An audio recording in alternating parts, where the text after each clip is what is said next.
Hi, my name is Raven and today I decided to make an anointing oil that is going to be used in workings regarding confidence, strength and anxiety. So an anointing oil is an oil that you can use to dress your candles, and you can also use it to anoint your jewelry or add in your spell bags, and if you want to, you can also add this in your black salt. It is an oil that is usually skin safe, but obviously it is not something that you add in your food unless you are using cooking herbs that are meant for consumption. Just make sure that you are safe when it comes to using herbs in your craft. If you feel like you are not educated enough when it comes to herbs, just stick to the ones from your kitchen cabinet. I promise there are more than enough powerful herbs that you can use from your kitchen cabinet instead of using herbs that you maybe are not sure if they are safe to consume or for the skin. So you can use this oil in workings regarding stress and anxiety to help you calm down and bring you peace, tranquility, and that feeling of comfort, or when you need strength and confidence if you are working in a stressful environment, or you need a bit of confidence before an interview, a speech, or you are going on a first date, or whatever the occasion may be where you need a bit of confidence. Now, before I start, I do want to mention that magic does not replace therapy.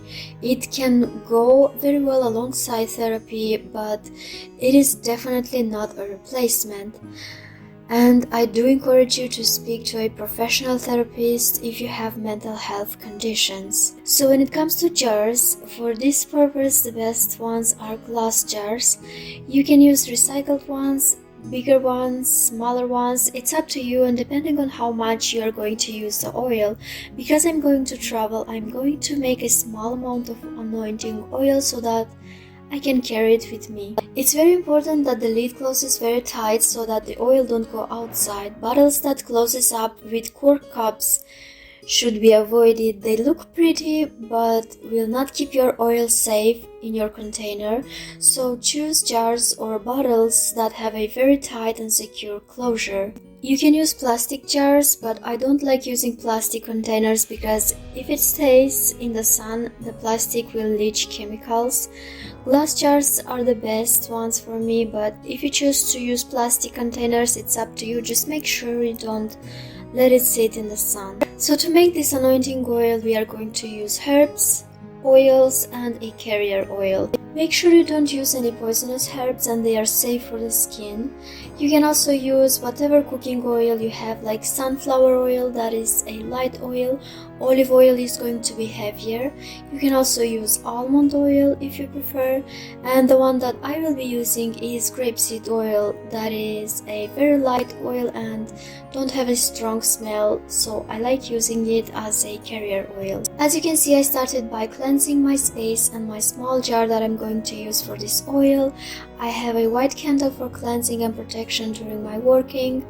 Make sure you always have some kind of protection. You can never have enough of it. So the herbs that I'm going to use for this oil are lavender. That is very good for peace and tranquility. And you can charge each herb with your intention so that it knows what it's supposed to do before adding it to your jar, or you can add them to your jar and then charge them. To charge something, you want to center and ground yourself. Try to relax and know exactly what you're using this herb for. You will visualize your energy going into your arms while you are putting your intention into your herbs. And the way you know it's worked is when you feel your hands starting to get hot and you will feel the vibration of the energy. You may also feel different because not everyone feels the energy the same. I have videos for all the basic practices that I will link in my description. Once your herb is charged, you are going to add it inside your jar. Then I'm going to add dried roses. Now roses can be used for peace. To me, red is power, strength and confidence, and that is why I'm adding red roses in my anointing oil. It can also bring peace and tranquility and provide psychic protection. Next, I'm going to add pennyroyal. This herb is great for banishing negative energies and for protection. And if you are an empath like me, try to shield yourself and always wear protection on you. So this herb is going to help to get rid of any nasty energies from other people that want to stick to my aura. Then I have chamomile. This herb is good for so many things. It's the first herb that everyone should get, in my opinion. So it's great for protection, it's very uplifting herb and brings a lot of positivity and good luck. I will then add 1 bay leaf. Bay is great for protection, strength and patience. Obviously all these herbs have more correspondences, but this is what I'm using them for in my anointing oil. Thyme is also great for confidence and courage. And black pepper is great for getting rid of fears and will give you more confidence. It's a very good herb for getting rid of things in general. Cinnamon is great for strength and it's cinnamon oil. It's not an essential oil, it is already diluted. If you use essential oils, please be careful and know how to dilute them before you use them. Then I'm going to use nettle oil. Nettle is great for confidence and for courage. Once you finish adding your herbs, fill your container with your carrier oil and try to give it a mix once in a while. You can rotate it with your hands towards you to bring something in and away from you to keep something away from you. Next I'm going to take 3 candles. I chose pink to represent peace, tranquility and comfort, blue to represent confidence and red to represent strength. I will cleanse them, carve my intention on them and light them as an offering for my anointing oil.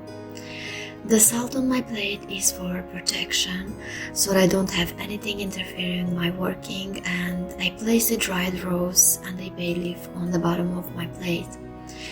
You can also place your candle on top of the jar if you prefer to.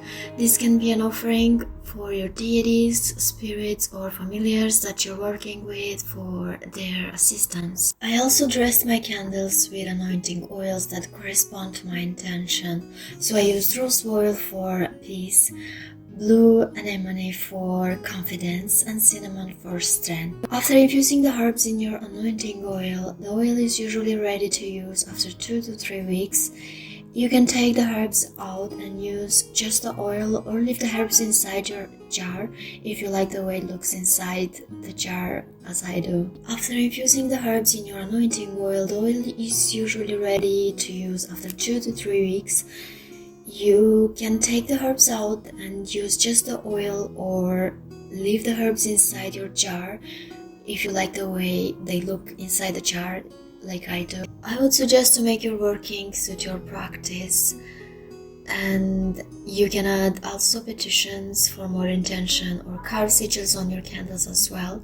You also don't have to do the candle part. You can just leave the anointing oil as it is, but I chose to light a few candles to give more intention to my oil. I hope this video gave you an idea on how to make anointing oils. Please join our small family by subscribing to my channel if you would love to see more witchcraft content. Let me know if you have any video ideas and I will see you in my next video.